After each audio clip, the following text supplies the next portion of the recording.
Welcome to all the mini and mini enthusiasts. I'll probably go around that side, probably better. Yeah, welcome to all the mini enthusiasts and classic car enthusiasts, including the E-Type. So there'll be a bit of mini tonight and a bit of the E-Type. So I said a couple of days ago we'd have a bit of problem with these S-Pack arches, these sports pack arches, and because of the big Yokohama tyres, they're 13" by 7.5. There is not a lot of gap here, so I've come up with an idea. I'm going to show you what it is and I'll see what you think. It's not finished yet, but the basic idea is there, and it's this gap here is between 5 and 7 mil, which is nothing.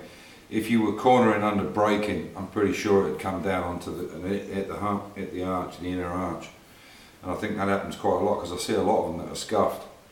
So I'm going to show you what I came up with, which is basically a bracket to hold this out. The problem with these arches, being fiberglass and quite thin, they tend to twist.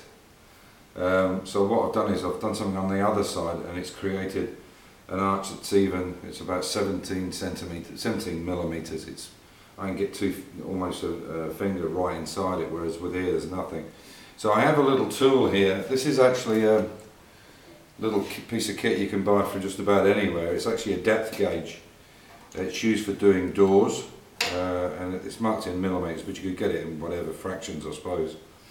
If I put this in here now, where the tyre is the nearest to it, yeah, it's showing 7 mil. 7 mil. So you can see, I'll show you on there. So you can see there's 7 mil there. So it's not much of a gap. I'll do it upside down, maybe that's better. I can show you in the lens. So you can see that's not much of a gap, 7 mil. Now on the other side, it's wider. With this mechanism I put in, is actually wider than that. That's 15 there. So I would say 15, 16, 17, must be 18, 19, maybe even 20 mil, which is more than enough that we need. So I'll pick the camera up and I'll show you what we're doing. So as you can see that gap there. I'll put it in for you so you know I'm not cheating. You can see there, maybe just see it. You can see. This is, as I say, these are used for doors, for checking the gaps on the doors, or wherever you want it basically. So now I have to put the camera down for a second because I can't turn the wheel unless I open the door up. So excuse me a second.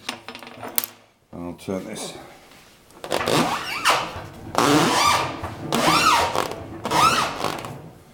Okay, now that's in the same position as the other one was, so it's a bit dark around here, and you can see I can get the whole, hopefully the light.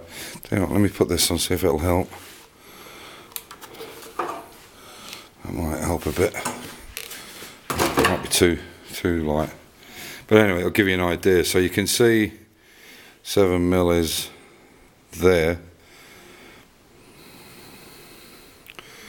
So you can see that's no problem. It's at least double that, and that's at least 20 mil at the lowest point. I think it's just 15, 16. So 16 mil. So it's basically doubled it. Now the way I've done it is. It's not on properly yet, but you can see I've put, let me again, excuse me for this, sorry, I'll take it around again. Hang on. Excuse me gentlemen. Right, so you can see what I've done is built like a little, I've only just bolted this, oh excuse me, I've only just bolted this in place, but you can see it's like a little bracket, or it's a stud. It was a bolt head, and I've taken that off, and what that'll do is it'll keep that arch flexed in this direction. We haven't tightened it up yet, I just had to get the angle right. I could even put weld a bracket on this and bolt it through the front, because you wouldn't see it, excuse me for the terrible camera, you wouldn't see it because of that indentation, and this is exactly where the bumper's going. So in there would be the bumper. So So even if you put a bolt in the centre, you wouldn't see it, the bumper would cover it. So yeah, so what we're going to do now is what I'm going to do now tomorrow is I'll take it and I'll put a very slight bend in it, and then because it's a little bit too far at the moment, you can see it's not hugging the corner, so I'll either come up with a bracket or something that attaches to it, and we'll go from there. It's just a prototype to see if it would work, and it seems to do the job. So yeah, had a few more bits come today. There's some other stuff, but when it'll come now, I guess, I don't know. The oil gauge has the rubbers for the these are the better type of clamps, these round ones, rather than the U-bolts. The U-bolts, the legs tend to be very long and it's easy to catch. This is the oil T-piece, so basically that one fits into that end,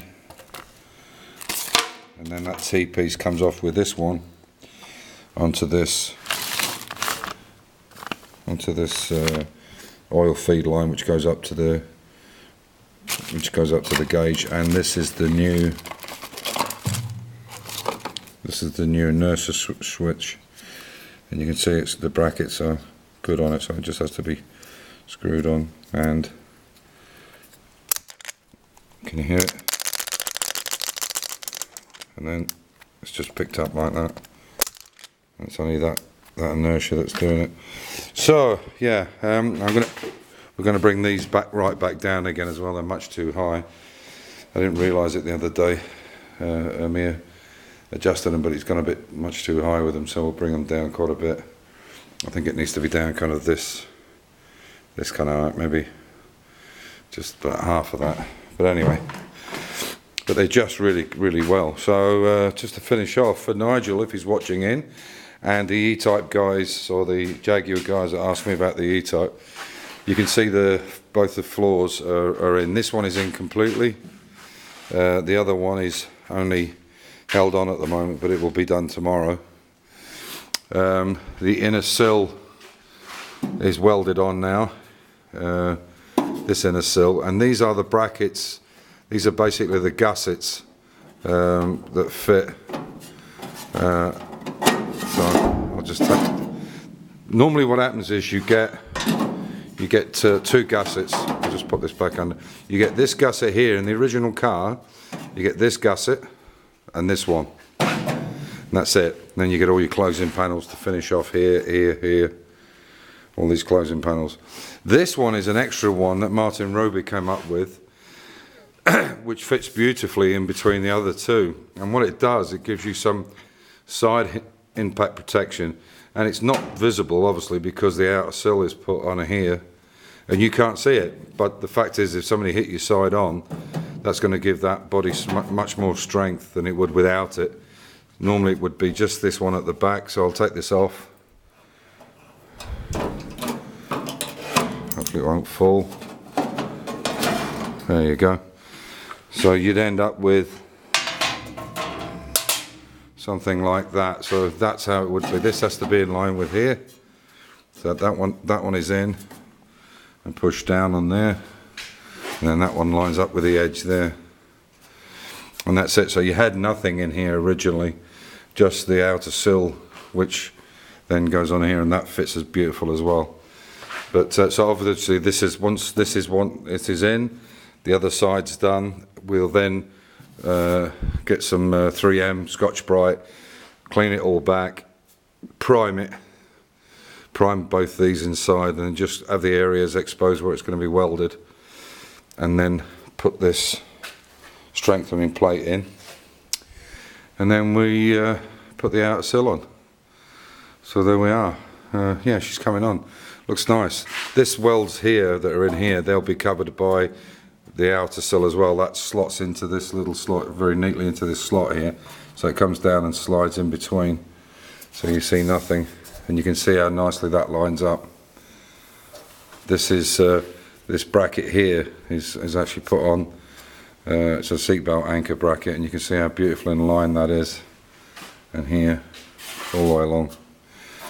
Nice at the front, everything's lined up. It looks absolutely perfectly in line there.